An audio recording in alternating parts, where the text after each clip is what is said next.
So for our first example, we're going to look at 52.8 divided by 3. So this is a pretty simple example. And we're going to pretty much treat it like we would do normal long division. So we're just going to write it out as we would, this bust up method, 52.8 divided by 3. And we're just going to do normal long division. So how many times does 3 go into 5? Well, it goes once with a remainder of 2. How many times does 3 go into 22? Well, it goes in 7 times with a remainder of 1. How many times does 3 go into 18? Well, it goes in 6 times. And we're going to take the decimal point that was in the original number, so this decimal point here, and we're going to put it in exactly the same place, directly above it. And that gives us our answer here, 17.6. So this is the method we'd use if one of the numbers has a decimal point and the other one doesn't. So this is a bit more of a complicated example now because we've got a decimal number in the first number and in the second.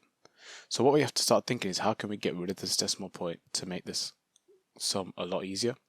So we've got two numbers, we've got 36.6 and we've got that divided by 0.12. So we notice that if we times both of these numbers by 100, then we can get rid of the decimal point. We have to do the same thing to both numbers. So if we times 36.6 by 100, then we end up with 3,660. And if we times 0.12 times 100, we end up with 12. And now it's become much simpler long division. So we can go ahead and do a regular long division. So of course 12 doesn't go into 3, so we put a dot there. 12 goes into 36 3 times. 12 goes into 6, it doesn't go, so we put a 0. And then 12 goes into 60 now 5 times. So that gives us our answer here, 305.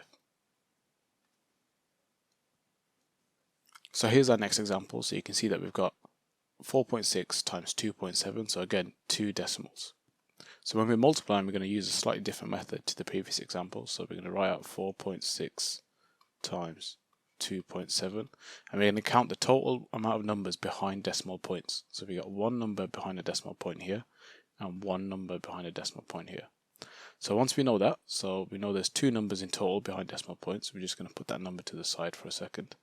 And then we're just going to do a regular column multiplication. So we're going to do 46, so that's 4.6 without the decimal point, times 27. So again, that's 2.7 without the decimal point. And we're just going to do a regular column multiplication. So 7 times 6 is 42, carry the 4. 7 times 4 is 28, plus the 4 gives us 32. And then now we're moving over to the tens column, so of course we have to put a 0 here. 2 times 6 is 12, carry the 1. 2 times 4 is 8, plus the 1 gives us 9. Then we're just going to add these together. So 2 plus 0 is 2, 2 plus 2 is 4, 3 plus 9 is 12. And then we're going to take this number here, this 2, because of the 2 numbers behind the decimal point, and we're going to put a decimal point 2 numbers in. So 1 number, 2 number, and that's our decimal point. And that will give us our final answer.